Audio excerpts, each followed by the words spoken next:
Today I want to talk about police, injunctions, and picket lines, and how and why you should, as an employer, prepare early for a labor dispute. I'm Rob Leader. I'm founder of Western Protection Alliance here in Vancouver. Today I want to dive into some of the reasons why you need to prepare early for a dispute, and as a follow-up to my previous video on who should be in your strike command center room. So firstly, you need to identify a police liaison. So in that last video that we talked and identified who should be in that room for your strike command center, you have usually one individual that's going to be your point of contact for the police. So you want to have preferably someone internal that's going to be your liaison between you and the local police department. So that's going to be important to name that contact, and then they'll have a contact on the police side, and they'll typically have a strike supervisor or a strike designate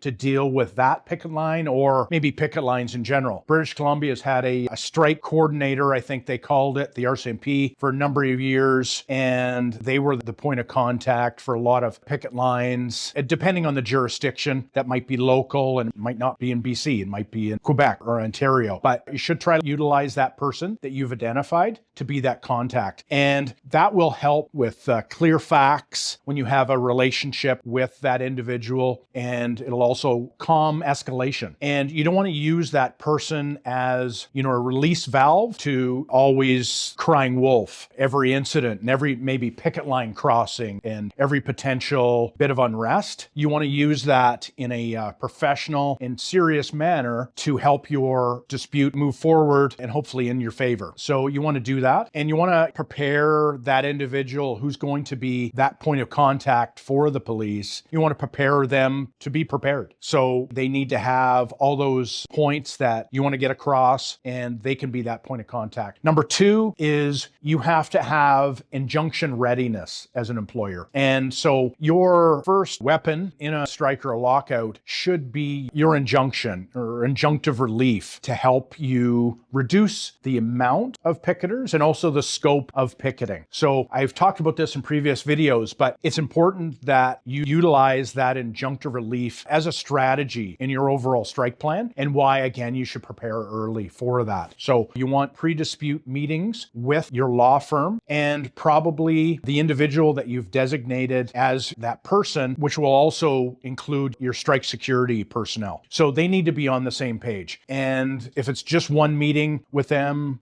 great, but they need to be able to identify what they need on both sides, what they're looking for, and have a comfort level, especially on the legal side. And they need to know that things are going to be done professionally and the way they want them to provide and present evidence. So there has to be a counsel alignment, and there has to be buy-in from both sides for that. And that evidence package needs to be very tight and precise. And of course, that's going to impact the access in and out of the picket line, and also other areas, other flashpoints of your dispute. Number three is you want discipline in your evidence. Evidence gathering, which I was talking about with your law firm and them assembling information to provide or to garner injunctive relief, you have that evidence discipline within your evidence collection. So again, you need timestamps, incident logs, there needs to be context from the video, and people need to know what they're doing when it comes to the evidence collection, probably most importantly. And then lastly, there has to be restraint from your security personnel. That's why there has to be a trained person dealing with picket line issues, and they have to have experience in labor disputes. So you have to have restraint when you're dealing with that, or that's going to have a lot of complications into your dispute, lockout, protest. So that professionalism is going to be key. There can't be arguments, because that arguments will, of course, escalate an already volatile situation. So you need to diffuse that before that happens. And they have to have a neutral posture. They're there to conduct security for your dispute, to garner evidence for your strike, but they're also there to document illegal activity generally. So they need to articulate that to the picket captain and, of course, to the police liaison earlier, which I mentioned. And then lastly, they need to be documenting everything on that picket line. So those four things are going to be critical for why you should prepare early and how you then utilize your strike command center going forward for preparing early for the success of the dispute. Police liaison, injunction readiness, evidence discipline, and of course, security restraint. If you have any questions, feel free to reach out to me at releader@westernalliance.ca, and please like and subscribe for more content like this.